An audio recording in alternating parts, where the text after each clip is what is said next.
Hello Dion, আসসালামু আলাইকুম। কেমন আছেন সবাই?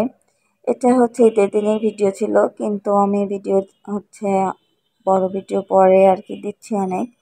কারণ হচ্ছে গ্রামের বাড়িতে একটু বেশি দিন থাকা হয়েছে, বাবু খেলাধুলা করে গরমে ঘেমে একদম ঠান্ডা কাশি হয়েছে, যার কারণে আমরা আর কোথাও যাইনি। এখন আমরা বাসাতেই আছি। যাই হোক, এটা হচ্ছে ঈদের দিন সকালবেলা সবাই নামাজ পড়তে চলে গিয়েছে। এখানে এত সকালে নামাজ হয় যে সব তাড়াহুড়া করে আর কি নামাজ পড়তে গিয়েছে। আর এখনো কেউ কেউ ঘুমিয়ে আছে, যেমন ইয়ান বাবু এখনো ঘুমিয়ে আছে। রুমগুলো সব এলোমেলো, গুছাতে হবে। সবাই যেহেতু নামাজ পড়তে গিয়েছে, তারপর হচ্ছে রান্না বান্না এগুলো নিয়েই ব্যস্ত আছে সকালের টাইমটায়। বাহিরে মাটির চুলাতে সবকিছু আর কি রান্না বান্না চলছিল। আর এই তো আমার রুম থেকে আর কি বেরিয়ে অনেক বড় একটা ডাইনিং, তার সাইডে দুইটা রুম, একটা হচ্ছে আমার শ্বশুর শাশুড়ি থাকে, একটা আমার যা থাকে। আর তার ডাইনিং এর এক সাইডে হচ্ছে বড় একটা রান্নাঘর। আর এখানে দেখছি অনেক আলু স্টকে রেখেছে। এরা সবকিছুতে আলু পছন্দ করে আর কি বেশি। তারপরে হচ্ছে আরো দুইটা রুম আমার যা থাকে। ডাইনিং এর সাথে কমন একটা বাথরুম আছে।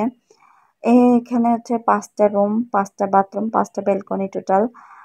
আর যেহেতু বাড়িতে আর কি সব রুম আছে, কিন্তু আমরাও যেমন থাকি না, আমার একটা যাও থাকে না।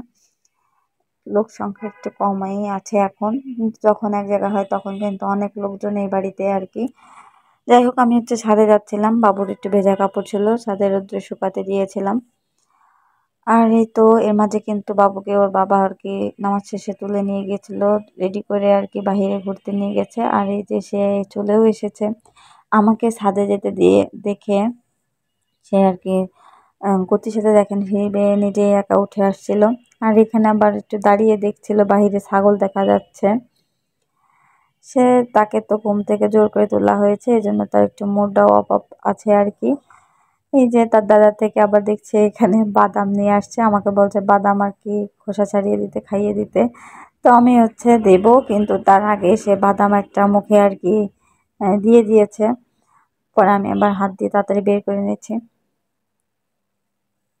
পরে দেখলাম যে এখানে মাংসটা রান্না হয়ে গিয়েছে, রেখে গিয়েছে এখানে।